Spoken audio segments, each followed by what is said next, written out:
Hello students and welcome to Best Learning Classes. Today we are going to discuss the questions of the chapter cash flow statement. So let's get started from question number 20. Following information is related to Star Limited. Star Limited से related हमें यहाँ पे information given है. क्या क्या चीज़ें given है? Profit and loss account हमें पूरा यहाँ पे दे रखा है. ठीक है. साथ में हमें यहाँ पे नोट्स टू अकाउंट भी प्रोवाइड कर रखा है स्टूडेंट्स, और साथ ही साथ हमें यहाँ पे अदर इन्फॉर्मेशन में करंट एसेट्स और करंट लाइबिलिटीज़ के बारे में भी बता रखा है. ठीक है ना. तो इनमें से हम चीज़ें जो हैं वो इंक्लूड करेंगे और हम लोग cash flow from operating activities calculate करेंगे जैसे कि हम करते आए हैं. तो सबसे पहले अब हमें यहाँ पे क्या है, सबसे पहले फर्स्ट स्टेप में नेट प्रॉफिट हमें निकालना पड़ता है before tax and extra ordinary items. तो पहले वो देखिए. तो स्टूडेंट्स क्वेश्चन में आपको प्रॉफिट आफ्टर टैक्स गिवन है. तो ऐसे क्वेश्चन हमने पहले भी डिस्कस किए हुए हैं कि जब हमें प्रॉफिट आफ्टर टैक्स गिवन होता है तो उस केस में हमें क्या करना होता है. तो ये आपको प्रॉफिट आफ्टर टैक्स गिवन है. अब हम इसमें क्या करेंगे, प्रोविजन ऑफ टैक्स अगर हमें क्वेश्चन में गिवन होगा तो हम नेट प्रॉफिट बिफोर टैक्स तक पहुंच जाएंगे. अगर और कोई चीज़ गिवन नहीं हुई तो जैसे आपको ये प्रोविजन फॉर टैक्स यहाँ पे प्रोवाइड किया हुआ है, तो अगर आप इसमें ये वाला अमाउंट ऐड कर देंगे तो हम पहुंच जाएंगे प्रॉफिट बिफोर टैक्स पे. तो वो भी है हमारे पास यहाँ पे. देन अब क्या करते हैं, लॉस होता है या प्रॉफिट होता है उन सब चीज़ों का ट्रीटमेंट करते हैं. तो देखिए कि कहीं पे लॉस या प्रॉफिट ऐसा कुछ हो तो नहीं रहा. तो देखते हैं. तो स्टूडेंट्स मुझे यहाँ पे दिख रहा है कि प्रॉफिट हो रहा है. ये रहा profit on sale of plant. तो जब प्रॉफिट होगा तो वो माइनस होगा, और यहाँ पे लॉस भी बता रखा है हमें. तो लॉस वाला अमाउंट क्या हो जाता है, जाके प्लस हो जाता है. ठीक है. अगर अब हम स्टार्टिंग से देखें, हमें सबसे पहले यहाँ पे रिवेन्यू फ्रॉम ऑपरेशंस गिवन है. ठीक है. देन हमें यहाँ पे अदर इनकम गिवन है. ठीक है. टोटल रिवेन्यू हमें बता दिया. देन हमें एक्सपेंसेस में काफ़ी चीज़ें बता रखी हैं. तो डेप्रीसिएशन का अमाउंट हम ऐड करेंगे 1,85,000, क्योंकि हमें net profit before working capital changes तक पहुंचने में डेप्रीसिएशन, एमोर्टाइजेशन, ये सब चीज़ें ऐड करनी होती हैं. देन हमने यहाँ पे देख लिया प्रोविजन फॉर टैक्स का.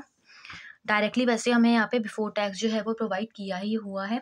उसके बाद हमें यहाँ पे दे रखा है डिविडेंड रिसीव. तो डिविडेंड रिसीव हम माइनस कर देंगे क्योंकि ये इन्वेस्टिंग एक्टिविटी का पार्ट होता है एंड वी ऑल नो कि ये माइनस ही होता है. देन जो प्रॉफिट होता है वो हम माइनस करते हैं, और लॉस होता है तो उसे हम ऐड कर देते हैं.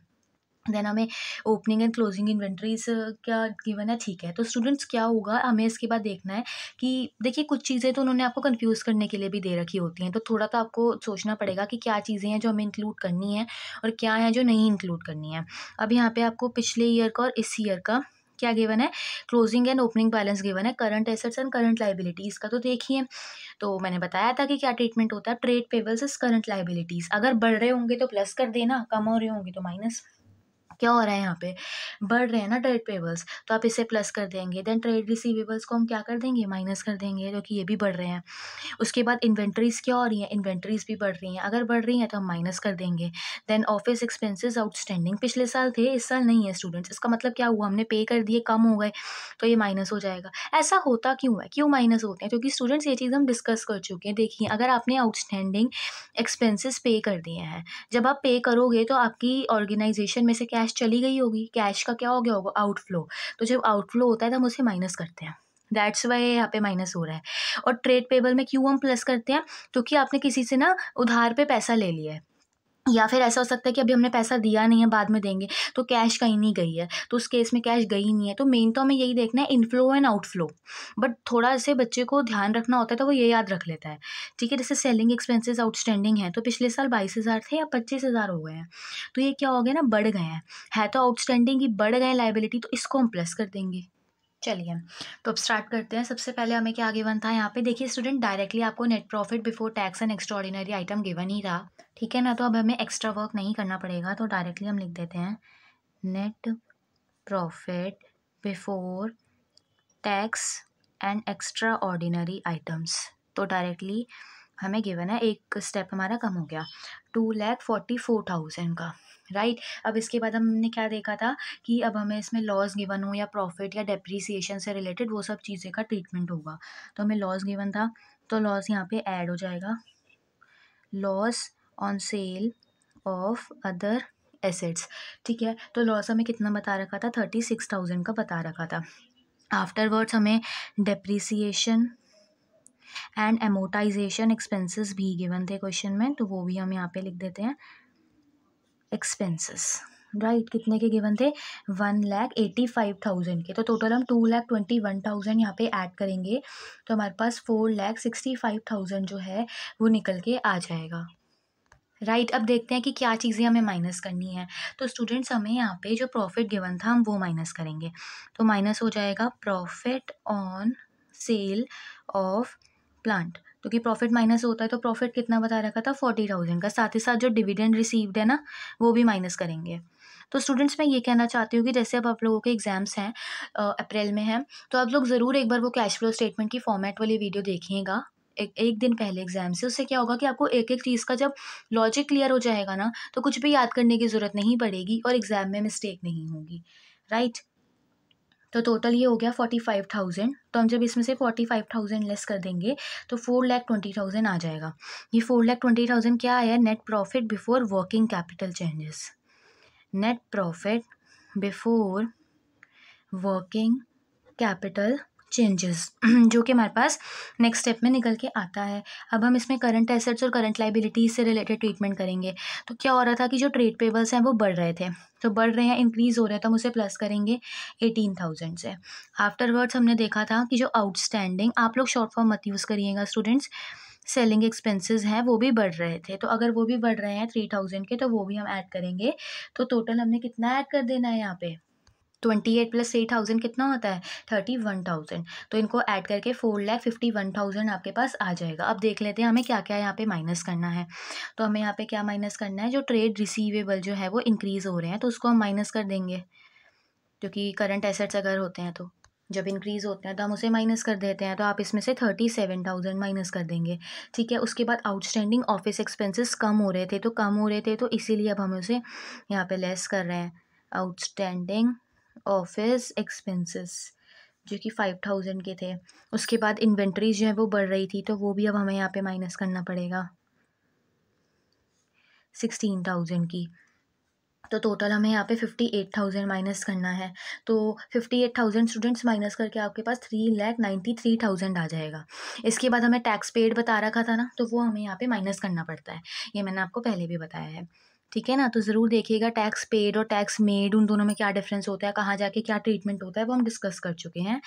तो 64,000 आप इसमें से लेस कर देंगे। लेस करके आपके पास 3,29,000 आ जाएगा।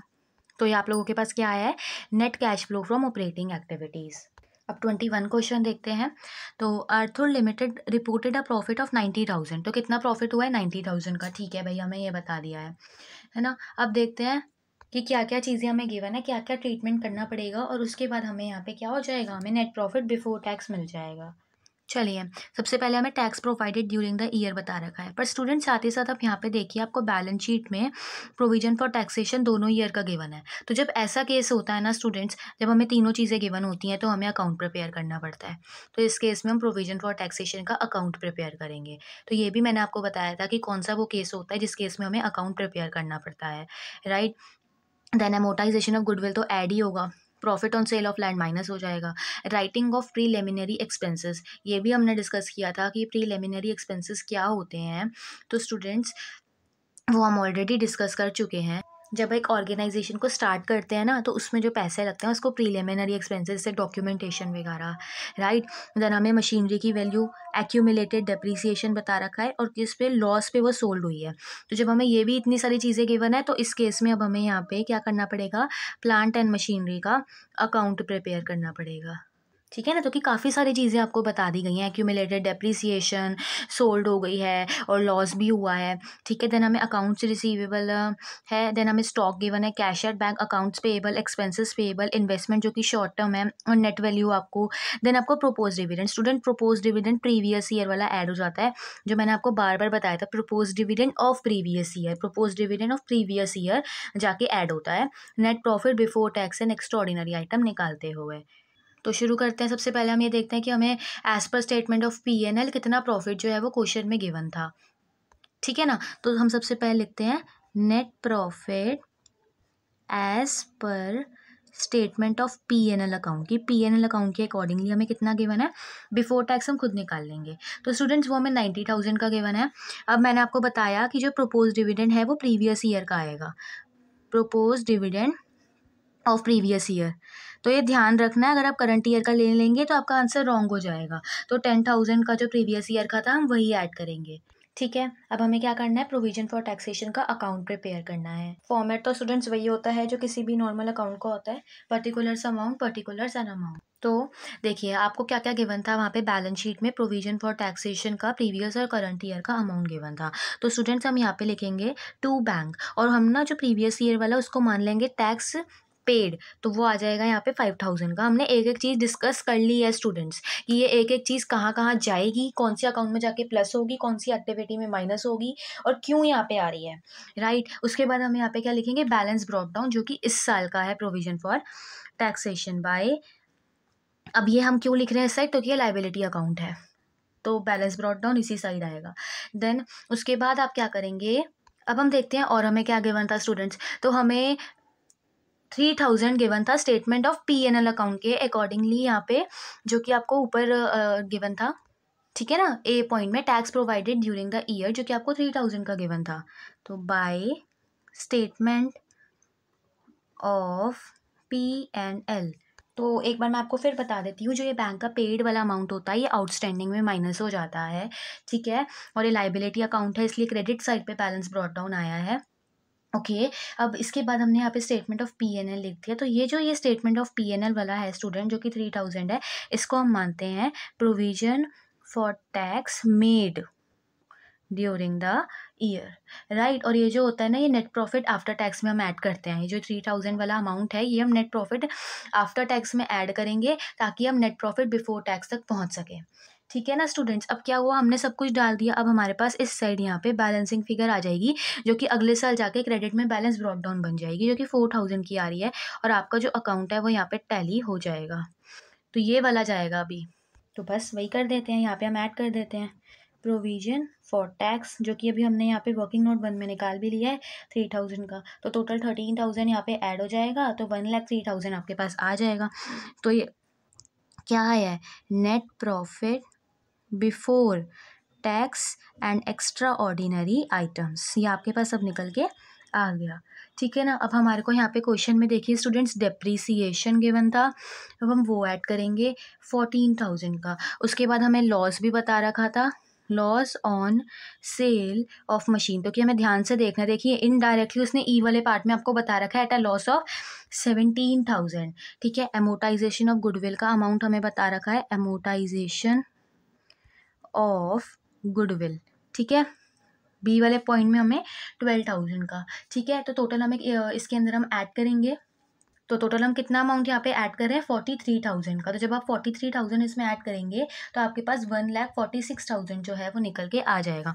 अब हम इसमें से जो प्रॉफिट था ऑन सेल ऑफ लैंड उसे माइनस कर देंगे, जो कि हमें सी वाले पार्ट में गिवन है, profit on sale of land जो कि 5,000 का है, उसे माइनस करेंगे, ठीक है। तो ये माइनस करके 1,41,000 आ जाएगा, तो ये आएगा net profit before working capital changes, working capital changes, okay students. उसके बाद हम इसमें क्या करेंगे, ऐड करेंगे, क्या क्या चीज़ें ऐड करेंगे, करंट एसेट्स और करंट लाइबिलिटी वाली अब हम एडजस्टमेंट्स करेंगे। तो क्या हो रहा था कि इन्वेंट्री जो है वो हमारी कम हो रही थी, तो जब अगर हमारी इन्वेंट्री कम हो रही होती है जो कि करंट एसेट है, तो हम उसे यहाँ पे ऐड कर देते हैं, ठीक है ना स्टूडेंट्स। उसके बाद जो एक्सपेंसेस पेबल है वो इंक्रीज हो रहे थे, तो उसको भी हम ऐड कर देंगे यहाँ पे 1,000 के, ठीक है। तो टोटल आप यहाँ पे क्या करेंगे, 4,000 का अमाउंट ऐड करेंगे, तो आपके पास 1,45,000 आ जाएगा। एंड इसके बाद आप देखते हैं कि क्या क्या चीज़ें हमें माइनस करनी है अब इसमें से, ठीक है, हमारा फाइनल आंसर लाने के लिए। तो अब हम इसमें से सबसे पहले माइनस करेंगे जो इंक्रीज़ हो रहे हैं अकाउंट रिसीवेबल्स, तो अकाउंट रिसीवेबल अगर इंक्रीज़ हो रहे हैं तो वो हमें माइनस करना पड़ेगा 4,000 का, एंड अकाउंट पेबल कम हो रहे हैं तो उसे भी हमें माइनस करना पड़ेगा, अकाउंट पेबल्स 2,000 के, ठीक है। तो टोटल 6,000 हमें इसमें क्या कर देना है, माइनस कर देना है। माइनस करके आपके पास कितना अमाउंट आ जाएगा, माइनस करके 1,39,000 आ जाएगा। तो ये आएगा net cash generated from operations, okay, and less हम इसमें से कर देंगे टैक्स पेड, ठीक है, जो कि है हमारा 5,000 का, जो कि अभी हमने अकाउंट में भी देखा है यहाँ पे, ठीक है। टैक्स पेड ड्यूरिंग ईयर लिख दीजिए, ठीक है, तो 5000 आप इसमें से लेस कर दीजिए और ये लेस करके आपके पास 1,34,000 निकल के आ जाएगा। अब बाकी सारी चीज़ें तो आपको गिवन है। आप सोच रहे होंगे कि मैम ये डेप्रिसिएशन का अमाउंट कहाँ से आया? तो ये मैंने आपको अभी बताया था कि हमें यहाँ पे प्लांट एंड मशीनरी का अकाउंट प्रिपेयर करना पड़ेगा। तो अब हम वही अकाउंट यहाँ पे प्रिपेयर करेंगे। तो ये एसेट है तो इसका जो ओपनिंग बैलेंस है वो डेबिट साइड पे आएगा। तो इस साइड आप लिखेंगे to balance brought down plant and machinery का, ठीक है ना। तो यहाँ पे आपको बैलेंस ब्रॉट डाउन का अमाउंट गिवन है बैलेंस शीट में 1,30,000 का, ठीक है ना स्टूडेंट्स। और हमें क्लोजिंग बैलेंस भी गिवन है, ओपनिंग बैलेंस भी गिवन है एज वेल एज हमें यहाँ पे क्लोजिंग बैलेंस भी गिवन है, सेल एंड परचेज से इन्फॉर्मेशन भी हमें यहाँ पे गिवन है, ठीक है। तो फिर वो हमें क्या बता रहे हैं, सेल होगी। देखिए स्टूडेंट, जब सेल हो गई है तो जो बैंक में हमारे पास पैसा आ गया सेल होने से और मशीनरी कम हो गई है, तो मशीनरी जब कम हो जाती है तो वो क्रेडिट साइड पे चली जाएगी, राइट। तो यहाँ पे सेल कितने की है उन्होंने, ये ध्यान से देखिएगा, उन्होंने आपको बोला है मशीनरी कॉस्टिंग 40,000। ध्यान से देखिएगा स्टूडेंट, मशीनरी थी 40,000 की, उस पर डेप्रीसिएशन लगा। तो जब डेप्रीसिएशन लगा तो मतलब कि 18,000 से उसकी वैल्यू कम हो गई, तो आप इसे लेस कर लीजिए। तो आपके पास यहाँ पे 22,000 आ गया। वो बोल रहा है तब भी नहीं बेचा भाई, वैसे इतनी वैल्यू कम हो गई थी तो अभी 17,000 के लॉस पे बेचा है। तो इसमें से और अभी यहाँ पे 17,000 लॉस वाला जो है वो माइनस करेंगे। तो आप इसको अगर सॉल्व करेंगे तो आपके पास ये 5,000 का अमाउंट निकल के आएगा। तो ये आई है आपके पास यहाँ पे सेल वैल्यू, जो हम यहाँ पे अकाउंट में पुट करने वाले हैं। तो यहाँ पे ये जो सेल वाला अमाउंट है ये यहीं से ही निकल के आया है 5,000 का, ठीक है ना स्टूडेंट्स। इसके बाद P&L अकाउंट में लॉस भी गया है 17,000 का, ठीक है। तो अब यहाँ पे हमें साथ ही साथ में यहाँ पे बैलेंस ब्रॉट डाउन भी बता रखा था बैलेंस शीट में 94,000 का, डेट इज क्लोजिंग बैलेंस, और ओपनिंग बैलेंस तो हमने यहाँ लिखी दी है। तो यहाँ से हमारे पास डेप्रीसिएशन की वैल्यू जो है वो बैलेंसिंग फिगर की फॉर्म में निकल के आ जाएगी स्टूडेंट्स, जो कि हमने डिस्कस भी किया था। और डेप्रीसिएशन हमने क्यों क्रेडिट साइड पे लिया है, रीज़न इज डेप्रीसिएशन से एक एसेट की वैल्यू कम हो जाती है। तो ये बैलेंसिंग फिगर आपके पास यहाँ पे 14,000 की निकल के आ रही है। अब हम इस अकाउंट को क्लोज कर देते हैं, तो दोनों साइड 1,30,000 ही आएगा, और यही 14,000 हमने यहाँ पे लिया है जो कि वर्किंग नोट 2 से आया है। अब बात करते हैं क्वेश्चन नंबर 22 की। From the following information calculate the cash flow from investing activities. अब इन्वेस्टिंग एक्टिविटीज़ की बात हो रही है। अब हमें क्या बता रखा है, मशीनरी 10 लाख की है, 10% हमने इमीडिएटली कैश में दे दिया, और बाकी का हमने क्या बोला है कि draft except for the balance in favour of vendor payable after 3 month, बाकी का हम 3 मंथ्स के बाद पे करने वाले हैं। तो स्टूडेंट अभी कैश का आउटफ्लो कितना हुआ है, अभी सिर्फ 10% ही हुआ है, क्योंकि बाकी तो अभी दिया ही नहीं है ना, वो तो हमारा क्रेडिटर बन गया है, ठीक है। तो वो देखो यही लिख रहा है कि ड्राफ्ट जो बिल पेबल है उसके अंदर कैश का आउटफ्लो नहीं हुआ, हमने पैसा दिया नहीं है।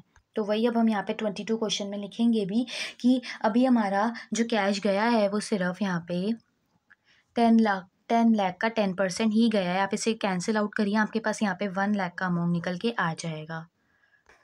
23 क्वेश्चन देखिए, Mars limited has plant and machinery whose written down value on 1 April 2020 was 9,60,000। Okay, हमें ये रिटर्न डाउन वैल्यू बता रखी है उसकी 1 अप्रैल 2020 पे, ओपनिंग बैलेंस हमें बता दिया है, ठीक है। 31 मार्च पे हमें क्लोजिंग बैलेंस भी बता दिया गया है, ठीक है। हमें डेप्रीसिएशन भी बता दी गई है, बिगिनिंग ऑफ ईयर में सोल्ड कितने पे किया था ये भी बता दिया गया, जिसकी रिटर्न डाउन वैल्यू ये थी। हमें कैश फ्लो निकालना है। तो सबसे पहले हमें यहाँ पे एक वर्किंग नोट प्रिपेयर करना पड़ेगा स्टूडेंट्स। देखिए हमें क्वेश्चन में opening balance as well as closing balance दोनों की दोनों चीज़ें हमें क्वेश्चन में ही प्रोवाइड कर दी गई हैं, तो उसका हम यहाँ पे यूज़ करेंगे। तो सबसे पहले प्लांट एंड मशीनरी का ओपनिंग बैलेंस यहाँ पे डेबिट साइड पे आएगा, जो कि हमें 9,60,000 का बता दिया गया था, और हमें साथ ही साथ यहाँ पे क्लोजिंग बैलेंस भी बता दिया गया है 10,15,000 का, तो वो यहाँ पे क्रेडिट साइड पे आ जाएगा by balance carried down, that is 10,50,000, ठीक है। इसके बाद हमें यहाँ पे क्या बता रखा है, हमें यहाँ पे सेल का अमाउंट भी साथ ही साथ में बता भी रखा है, 45,000 के लिए सेल हुआ है। तो हमने डिस्कस कर लिया कि सेल क्रेडिट साइड पे ही आएगा, ठीक है। तो सेल हमें 45,000 का बता रखा था। इसी के साथ साथ स्टूडेंट्स हमें ये भी बता रखा था कि डेप्रीसिएशन क्या था, तो डेप्रीसिएशन का अमाउंट भी हमें इस बार क्वेश्चन में गिवन है, ठीक है ना। डेप्रीसिएशन अकाउंट तो वो भी हमें 35,000 का यहाँ पे बता रखा था। अब देखिए स्टूडेंट्स, क्वेश्चन में हमें क्या बोल रखा था, हमें बोल रखा था कि एक पार्ट उसका बिगनिंग ऑफ अ ईयर में 45,000 के लिए उसकी सेल हुई है। ठीक है, उस पार्ट की जो डिप्रिसिएशन का अमाउंट था वो भी हमें बता रखा था 30,000 का। सेल इतने में हुआ है, डिप्रिसिएशन ये था, तो प्रॉफिट कितने का हो गया 15,000 का। तो ये 15,000 का आपके पास यहाँ पे प्रॉफिट आ गया। तो स्टूडेंट प्रॉफिट होगा तो हम उसको इस साइड पे शो करते हैं, डेबिट साइड पे। लॉस होता है तो उसे क्रेडिट साइड पे शो कर देते हैं। तो यहाँ पे हम लिख देंगे टू P&L अकाउंट प्रॉफिट। जैसे पिछले वाले क्वेश्चन में लॉस था तो हमने उसे क्रेडिट साइड पे लिख दिया था, तो ये प्रॉफिट का अमाउंट आ गया। तो क्वेश्चन में इनडायरेक्टली हमें प्रॉफिट का अमाउंट भी गिवन था। तो यहाँ बैंक अकाउंट में हमारे पास यहाँ पे बैलेंसिंग फिगर जो है वो निकल के आ गई है 1,55,000 की। और अगर हम अकाउंट को यहाँ पे क्लोज कर दें तो ये जो हमारे पास बैलेंसिंग फिगर आती है स्टूडेंट्स, ये परचेज का अमाउंट आ जाता है।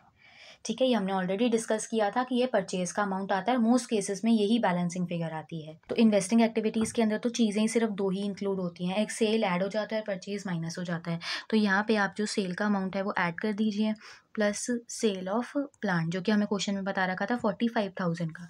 और जो परचेज अभी अभी हमने इस अकाउंट से निकाला है, purchase of plant and machinery, जो कि अभी हमने वर्किंग नोट में निकाला है, जो कि 1,55,000 का आ रहा था, उसे आप माइनस कर दीजिए तो आपके पास यहाँ पे 1,10,000 आ जाएगा। और ये नेगेटिव अमाउंट आ रहा है, इसीलिए इसमें हम नेट कैश यूज्ड लिखेंगे। Net cash used in investing activities. तो स्टूडेंट्स, आई होप आपको ये क्वेश्चन समझ में आए हों। थोड़े लेंदी हैं बट डिफ़िकल्ट बिल्कुल भी नहीं है, बहुत इजी हैं। और अगर आपको मेरी वीडियोस यूज़फुल लगती हो तो प्लीज़ वीडियोस को लाइक कीजिए, चैनल को सब्सक्राइब कीजिए एंड ज़्यादा से ज़्यादा शेयर कीजिए। मैं बहुत जल्दी आपके पास वीडियोस कवर करने की कोशिश करूँगी। और आप लोग मुझे कमेंट सेक्शन में बताइए कि आपको किस चैप्टर पे वीडियो चाहिए। Thank you students.